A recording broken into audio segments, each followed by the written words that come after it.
Relationship में क्या होता है, कई बार हमें पता होता है कि ये जो बात हो रही है इसमें मैं गलत हूँ, पर कुछ लोग आदतन बहस करते रहते हैं और जब आपको ऐसा लगा कि आपके पास कोई ठोस आर्ग्यूमेंट है नहीं और तो एंड में जाकर फिर आप बेशर्मों की तरह ये कहते हैं कि अच्छा ठीक है, मेरी गलती है, आई एक्सेप्ट इट। रिलेशनशिप में अगर सामने वाले ने बहुत सारे एफर्ट्स डाल के अगर आपको गलत साबित किया है तो आप ये मान के चलिए कि आप वो क्रेडिबिलिटी अब खो चुके हैं।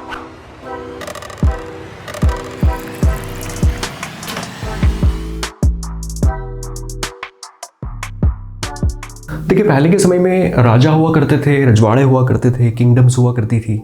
उस समय में क्या होता था कि जब एक राजा किसी दूसरे राजा पर अटैक करता था, दूसरे राज्य पर अटैक करता था, तो कई सारे किंग्स ऐसे रहते थे जो अप्रोच रखते थे कि भाई पहले उनसे पूछ लो, अगर उनको ऐसा लगता है कि युद्ध नहीं करना है या वो हार मानने को तैयार हैं, वो घुटने टेकने को तैयार हैं, तो वो हमसे आकर वैसे ही मिल सकते हैं। उन्हें सही सम्मान भी मिलेगा, उन्हें सिर्फ राजा के अंडर में रहना है, थोड़ा बहुत राजवाज करने को भी मिल जाएगा, उनकी प्रजा को कोई डैमेज भी नहीं होगा, किसी भी तरह की कोई हानि नहीं पहुंचेगी और वो अपनी जिंदगियां जी सकते हैं।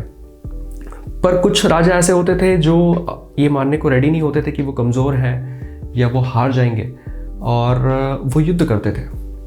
अब जब युद्ध होता था तो वो आखिरी दम तक लड़ते रहते थे और जब आखिरी में सारे रिसोर्सेज ख़त्म हो जाते थे तो वो घुटने टेक देते थे।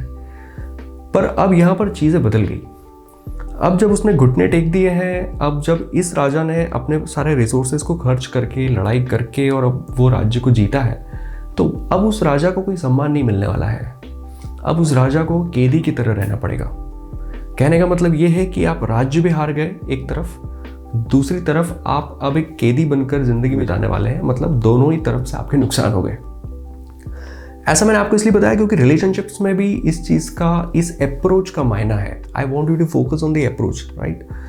रिलेशनशिप में क्या होता है, कई बार हमें पता होता है कि ये जो बात हो रही है इसमें मैं गलत हूँ, या ये जो बात हो रही है इसमें मेरे पास कोई सॉलिड आर्ग्यूमेंट नहीं है या कुछ ज़्यादा कुछ बात करने को या बहस करने को है नहीं। पर कुछ लोग आदतन बहस करते रहते हैं, कुछ लोग आदतन ये युद्ध लड़ते रहते हैं कि नहीं मैं गलत नहीं हूँ, मैं गलत नहीं हूँ, राइट।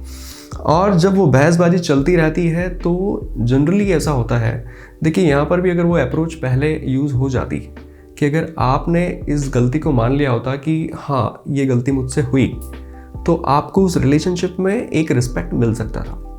आप उस रिलेशनशिप में वो ट्रस्ट बना के रख सकते थे, आपकी क्रेडिबिलिटी बनी रह सकती थी।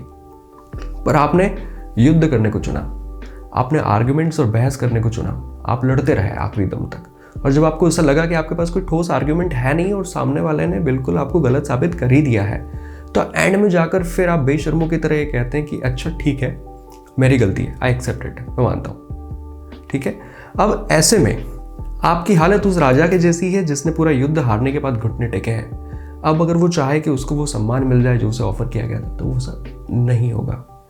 आपको भी रिलेशनशिप में अगर सामने वाले ने इतना बहसबाजी करके या इतना सारे आर्ग्यूमेंट्स करके या बहुत सारे एफर्ट्स डाल के अगर आपको गलत साबित किया है और आपने बेवजह अगर उसका इतना समय बर्बाद भी किया, तो आप ये मान के चलिए कि आप वो क्रेडिबिलिटी अब खो चुके हैं। वो ट्रस्ट आपको नहीं मिलेगा, वो रिस्पेक्ट आपको नहीं मिलेगी। ज़्यादा अच्छा होगा कि आप इन चीज़ों को आगे से खुद एक्सेप्ट करें। अगर वो चीज़ आपने नहीं की तो बाद में ये कंसिडरेशन में नहीं आएगा कि आपने उसे माना। इनफैक्ट कई बार ऐसा भी होगा कि रिलेशनशिप में कुछ समय बाद अगर आप ये बात सामने वाले को गिना भी रहे हैं कि देखो पिछली बार ऐसा हुआ था तो मैंने एक्सेप्ट किया था, तो सामने वाला आपको उस कंसिडरेशन में रखता ही नहीं है कि आपने एक्सेप्ट किया था। असल में आपने एक्सेप्ट नहीं किया था, आपके पास और बहस करने, आर्ग्यूमेंट करने या खुद को डिफेंड करने का कोई ऑप्शन बचा ही नहीं था। तब जाके मजबूरी में आपने ये चीज़ एक्सेप्ट करी थी। तो एक इस तरह से किसी बात को एक्सेप्ट कर लेना और एक सीधे तौर पर ये कह देना कि मुझसे गलती हुई है, इसमें बहुत फ़र्क है। और बात जब रिश्तों की हो तो गलतियां मान लेने में कोई बुराई नहीं होनी चाहिए। इससे रिश्ता भी बचता है, ट्रस्ट भी बचता है, उस रिश्ते में आपकी क्रेडिबिलिटी भी बच जाती है। पर ऐसा नहीं करने से ये सारी की सारी चीज़ें चली जाती है और आप दोनों तरफ से हार जाते हैं। आप आर्ग्यूमेंट भी हार गए, आप रिश्ता भी हार गए। भगवान के लिए ऐसा नहीं करिए। अपनी गलतियों को मानना एक बहुत अच्छा जेस्चर है, इमोशनल मैच्योरिटी की साइन है ये। अगर आपको अपनी गलतियां मानना आती है तो इस तरह की चीज़ें अगर होती है तो आपको एक्सेप्ट करना चाहिए। That's all. Thank you.